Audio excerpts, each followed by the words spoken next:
And after 3.5 years, and this model was put together by very smart people, Democratic friends of mine, like Larry Summers, okay? Timothy Geithner. These are smart guys. They chose wrong. Whether this was a political decision or a bad economic decision, I do not know. But as a guy who was paroled from Ivy League economics many years ago, I can just tell you that they are not always right, all right?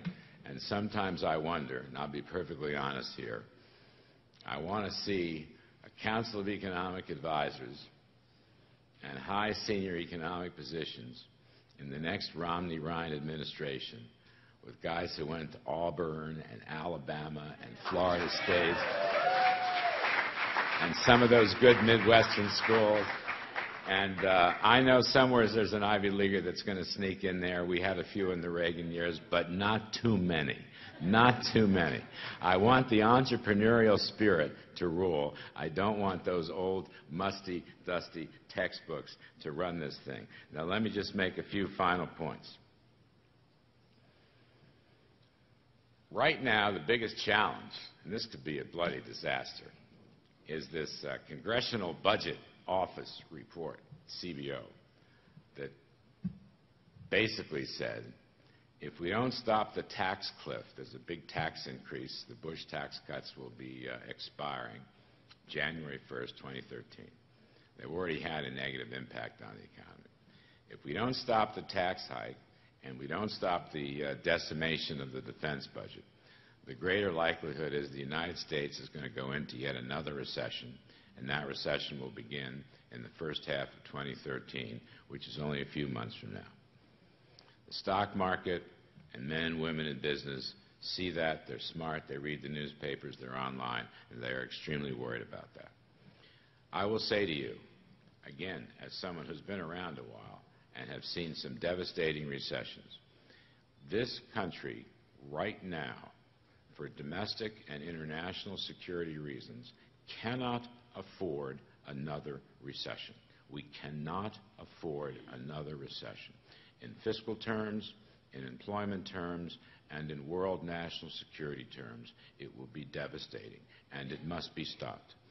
I interviewed Paul Ryan for a good long time on Thursday and for the Kudlow report, and he said to me, the first order of business will be to deal and stop the fiscal cliff. The first order of business will be to deal and stop the fiscal cliff. If, and I say this in a non-political way, if President Obama, today, tomorrow, next week, had real leadership skills, he would call a small group into the White House. It would be John Boehner, and it would be Reid, and it would be McConnell, and it would be Ryan, and it would be a bipartisan effort to fix the fiscal cliff and make a deal like we did in 2010. Somebody's going to have to give on either side. All the Bush tax cuts should have at least another year until we can have pro-growth tax reform. And if some compromises are made on payroll tax cuts and so forth, so be it. But that would be leadership, to stop the recession. That would be leadership. But we find no such leadership. And it really is a tragedy to me. I say this not in political terms. I say this as a guy who thinks we cannot afford another recession. And somebody's got to get in there and knock heads together and make a deal. And that starts from the top. And it's not happening from the top. And that's why we're in some trouble. If Romney wins, and I believe he will, with Ryan, he will make a deal. It will be his first order of business. That's what Paul Ryan said. Deals are as old as the Republic itself, and there is no reason why we can't take the necessary steps and then get on with the new reform agenda that can produce the 4% growth rate that Romney, Ryan are talking about, that will produce the spending reductions and the regulatory rollbacks that will allow men and women in business to be rewarded for their success, not punished for their success. To put the Jack Kemp incentive model of keeping more what you earn back into play as American economic policy for the very simple reason that it worked conclusively for nearly 30 years before we departed from it. And I don't need models. I don't need 1,500 equation models to know what history and the headlines have proven. What worked is what we should go back to. What has not worked in recent years is what we should reject. So I think Romney has it right. I think the tax reform, I would add the spending reductions. In our day, spending was not the problem it was. Jack Kemp didn't focus on spending much. It wasn't the problem it was today. But when you're looking at 25% or more of the budget, you've got to deal with spending. Entitlement reform has to be part of it. Corporate tax cuts would be such a phenomenal thing to make this country competitive again.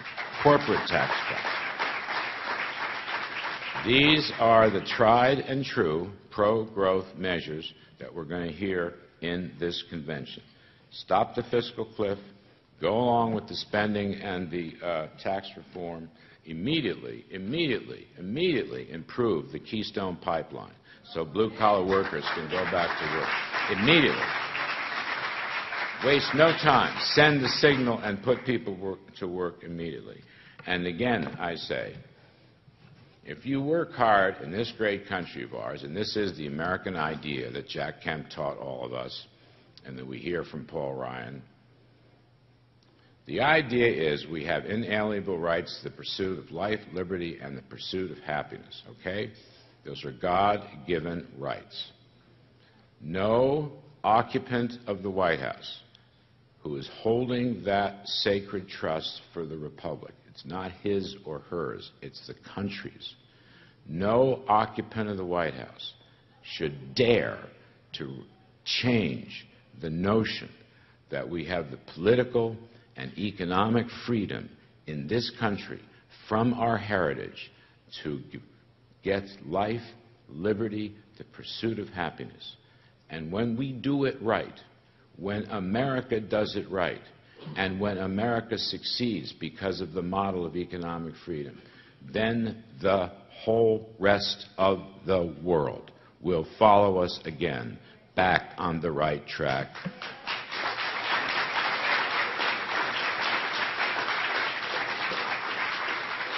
And those are some of the few reasons why this is such a pivotal election. I want to thank my old friend Newt Gingrich for giving me a chance. I want you to know this was an economic speech from the heart. I'm not a political guy. I'm really not. I think that we know the difference between right and wrong. Now is the time to return to the right.